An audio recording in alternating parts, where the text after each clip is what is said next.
It's the Black Real Estate Dialogue. Tune in. Tune in. Tune in. Tune in. And before we jump into by the block LA, can you tell us more about the Indianapolis market? I don't actually think no, we haven't. I don't think we have had a guest who invests in that market. So can you tell us more about it? How it's changed since you've invested?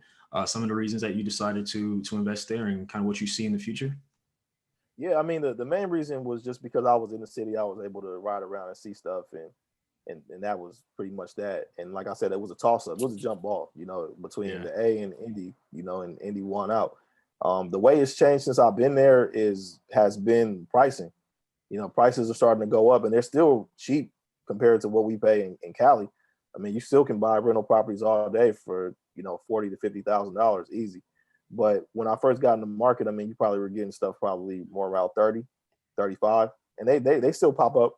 You just got to watch out for them.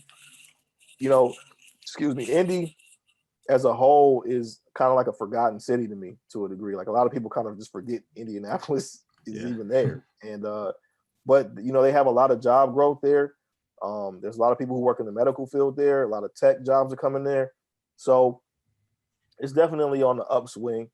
And a lot of areas are starting to become, unfortunately gentrified, but it's leading to more development and stuff like that happening. So it's a growing city. It's definitely something that you should keep your eye on if you're interested in one of the Midwest markets for sure. Definitely, definitely. So let's talk more about by the block LA, the recent movement. It's probably been a little over a year now. So those of Yeah. us who are in LA, we're pretty much well aware of everything that you're doing with the group and with the movement. But I guess for those who maybe are not aware and are not plugged in with the group and everything you're doing in LA, can you just talk more about it, and also why you started it, and yeah, we'll take it from there. Yeah. Well, the group is an educational group that we have in LA. Buy Back the Block LA is what it's called, and we started it because after Nipsey passed, it just didn't sit right with my spirit. And Malcolm X is one of my biggest influences in my life. Reading his book literally changed the paradigm for me. The way I saw myself as a black man and what I was capable of accomplishing, everything changed for me when I read that book, literally. And I thought about how he passed, and we didn't do anything about it. And I thought about Fred Hampton. I thought about, I can go on and on, the people that we lost, and it was kind of like the system just kind of stole our heroes. They stole our light, and we didn't respond. So I felt like, okay, I don't mean to take it too extreme on your show, but I feel like there's two responses. There's a physical one, and then there's a financial one. And for me, a lot of people are not built for the physical one yet, which I understand. So okay. What can we do in the meantime? Well, we can all be warriors financially, right? And it kind of starts with putting weapons in people's hands, and the weapons are knowledge. You have to know how the game works in order to be able to play it. So one thing about Nip was that he was very focused on ownership. Ownership was a big deal for him across the board, from music to real estate. And I felt like he was very big on knowledge in general. People talk. There's a Nipsey Hussle book club. And that just speaks to how the man used to consume information. So I felt that it was right for us to continue his legacy in that way. He is the reason why the group exists. It would not exist if it wasn't for him, because I was just flipping houses doing my thing. I wasn't even thinking about it. I didn't even want to have a group. But I just said, man, I was just moved to do it, so I did it. And we started meeting every first Wednesday of the month. And it started off with me just starting to doing for people what Juan Pablo's videos did for me, which was showing me what was possible. It didn't give me every step that I needed to get through it. It just showed me, hey, this is actually something that's available to you. So that's what I did with the group. Was I started by giving back what I knew. Hey, I've gone out of state and I flipped these houses and I bought them for this much and I sold them for that much. And I have a couple rental properties and I bought them for this much and I rent them out for that much. And here's how I did it. And then giving that out, um, at the monthly meetings. And then we created a real estate investor starter guide, which we give away for free, which has terminology in it. It has word problems in it, all this stuff to be able to get you kind of up to speed. And then we started expanding outside of just me lecturing. We started bringing in guest speakers. So we had Carlton Lane Fiesta from Legacy Home Loans come in, and he gave a great presentation on different down payment assistance programs. I mean, I was sitting there taking notes, stuff I had never heard of. Yeah. Then we had Will Roundtree, who a lot of people know, and obviously in the space for being a master of credit and credit repair and business financing. He spoke 2 months ago, and that whole presentation was lit, man. And then last month we had Tanya Mackey, who's a certified financial instructor. She's talking about all things finance related, so that way you can get your money tight, savings, yada yada. So we've just expanded it a little bit just to try to encompass all things finance. Not foundation is real estate, but all things finance that our people can really use as far as building credit, maintaining it, and leveraging it. For sure. And the group is doing some investing as well, right? Yeah. So one of the things that is really important for me, because I'm a student of Dr. Clyde Anderson, is group economics, right? And like people say, man, individually, we're fingers, but together we come together and we make a fist. So we're stronger together. So what we did was we started we just decided like, hey, let's invest together as a group. So we all came with $3,000. We raised $51,000 together. We went out of state, flipped the house. We profited like 18 grand on that first flip. We have our second flip on the market right now. So we're, I'm just trying to do right by the people who have been giving us the game on what to do for a long time. Yeah.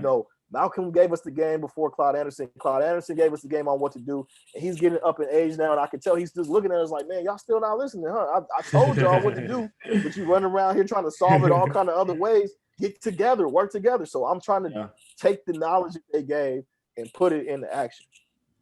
Definitely. That's amazing, man. So how does one raise $51,000 for like how? Man,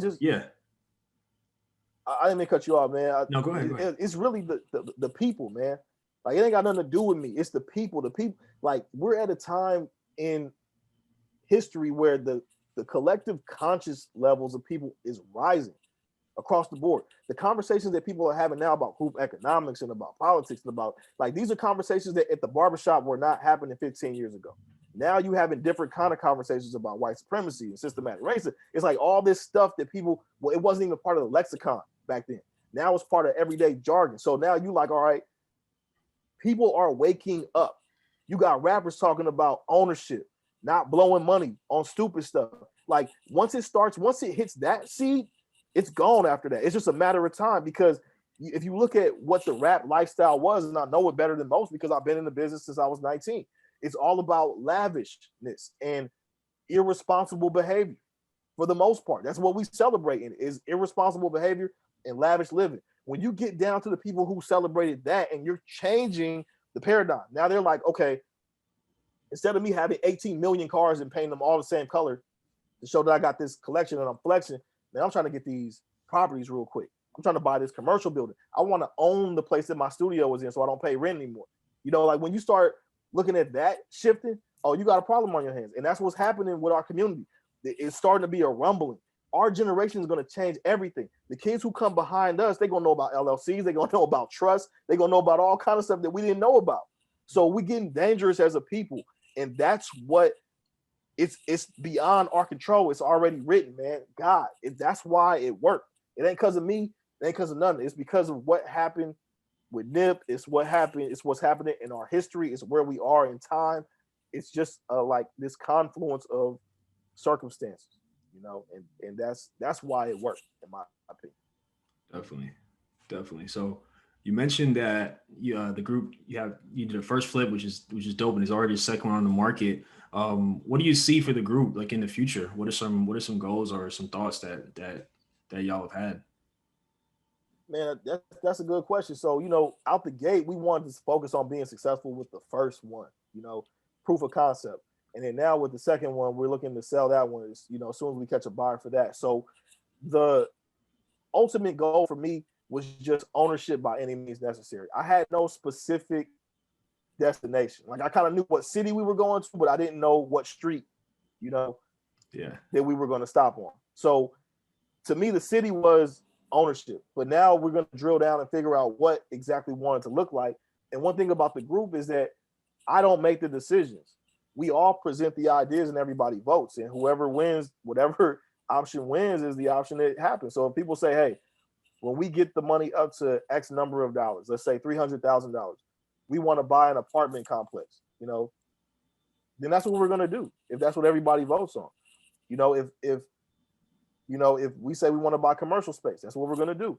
It's all about what the group wants to do and what everybody votes on. And I keep it very simple that way, because then that way everybody can live with it. Like if I voted for commercial and they voted for residential, I'm all right with it, because I know that the majority of the group felt that way. And ultimately I'll be okay with that too, you know, because I think it's better that way for everybody to have collective input. So, you know, right now we're focused on growing that seed money as much as we can to where we get it to a couple of $100 grand or where we want it to be. And then that way we'll have enough punching power to go and really buy something and really start getting mailbox money in for the family, you know. Definitely. Are you looking for a community of like-minded individuals and access to experts in real estate? Yeah. Are you interested in real estate but need more support and guidance? You know who it is? The Black Real Estate Dialogue presents the Real Estate Investing Community. No matter how much or how little real estate experience you have, we've created a community for you because your perspective is important. All right, tell me, where's the #1 place where you can do Q&A with experienced guest speakers 2 times per month? How about unlimited access to past guest speakers' recordings? What about a private Slack channel to engage in daily discussion with everybody in the community to share resources and support each other? Head on over to blackrealestatedialogue.com. That's blackrealestatedialogue.com. It's the real estate investing community presented by the Black Real Estate Dialogue. Come join us today. How can I reduce my time? Well, the best way and the quickest way to reduce my time on the back end after the project has been rehabbed and finished is to have a qualified buyer already lined up. So that means light bulb went off, Gene, you need to create a pipeline of qualified buyers. Well, how do I create a pipeline of qualified buyers? Well, what do lenders need in order for somebody to be a qualified buyer? They need income and they need good credit. So a lot of my students that was coming into these weekly meetings, they had income, but unfortunately they didn't have the good credit. So that led me to start a credit repair business. So I had a credit repair business, which allowed for me to be able to repair people's credit. So once you repair somebody's credit, you build massive rapport, like massive rapport, because now you've put that person in position to buy a house. Now you put that person in position to get lines of credit. Now you put this person in a position to get that car that they always been wanting to get, but they couldn't get because of mistakes and stuff they did in their early 30s, early 20s, right? That person loves you, right? So I created a pipeline of buyers by repairing their credit. And so it's like, all right, cool. Well, now I got people to sell to. But I end up doing a pivot. And so now I'm not doing the rehab space anymore, the fix and flip space anymore, because I got burnt on this deal, right? And so now it's like, all right, well, what do I want to do now? Do I want to do fix and flips, or do I want to just do rehabs and capture some rentals? Well, what's the goal in the next year or two? Well, the goal in the next year or two is to free myself from my W-2 job so that I can be a full-time entrepreneur and go more into the teaching space. Okay, well, if I know that, then my goal right now is cash flow. So what I ended up doing was I ended up partnering with my students, right? And these were students that I've built massive rapport with. I've already rebuilt their credit, right? They just don't know how to get started, but they hungry, right? They want to get to the next level. They just need somebody to be able to connect the dots for them and show them the way, right? And then on simultaneously, I was also running a wholesale business as well that allowed me to generate a ton of capital. But now in the state of Illinois, you can't do more than 2 wholesale deals within a 12-month interval, or that's considered illegal, and you could be facing penalties and up to jail time. So I kind of laid low on the wholesale business. So I stopped the wholesaling. But anyways, so I ended up partnering with these students. And then we ended up buying units. They didn't have the capital. I had the capital. They had the credit. So we just kept doing 3.5% over and over and over again, which allowed me to scale. Now, the way I set it up was, since I was the one bringing the capital to the table, right? I didn't allow, right? When you control the deal, you control the narrative of the deal, right? I didn't allow any of my students or any of my partners that I was partnering with to receive any of the net cash flow from these assets that we were acquiring until I got my original down payment money back, right? Mm-hmm. So if I put $10,000 on a deal, right, before we start splitting profits on anything, I had to get my $10,000 back, right? And then we kind of split things up from there. So that's how I scale, and that's how I got up. Got it. So is it basically the way it's set up? You put in whatever it is you put in, you're paid back, and then it's split 50-50 or however each deal is arranged, and profits are kind of just split that way. Yep. Got it. That's amazing. And I think something that's interesting is a lot of people don't like partnering with others. But you mentioned that it allows you to scale. So could you talk more about the benefits of partnering with people to grow your portfolio? Yeah, I mean, here's what I always tell folks, right? And this is saying, if you want to go far, go together. If you want to go fast, go alone. You know, I'm a big, strong advocate of partnering with people. However, you want to make sure that you partner with the right people. So I'm not telling you to go out there and just partner with anybody that got the perfect credit score. No, you want to make sure that you vet this person out very, very thoroughly. And you know their personality. You know that you can trust them in situations where you can't necessarily be available, and you can do that through testing, right? You can test people and see if that's somebody that you can rely on, right? And you also make sure that you're protected in the contract, right? How my contracts are set up, if you do X, Y, and Z, you owe me money. If you do X, Y, and Z, you owe me money, right? So everything is strategically designed and set up in a way to where I can't lose. As long as we're both operating from a place of integrity, with the highest level of integrity, then we should have no problems. So in terms of partnerships, it's the quickest and easiest way to scale. And I tell people all the time, to win in real estate, you either need the money, you need the knowledge, or you need the relationships, the contacts.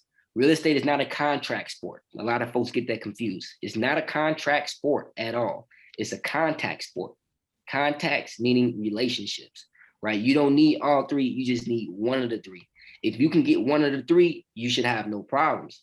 And the reality of entrepreneurs is, especially in real estate, we're just in the business of solving problems. That's it. If you can solve problems, then you will never run out of deals, right? Because there's constantly, even right now with the pandemic, like there's so many landlords on a forbearance right now because they got tenants that's just not paying, right? And so what's going to happen? The government is either going to bail everybody out, which they're not, or these landlords are going to go under.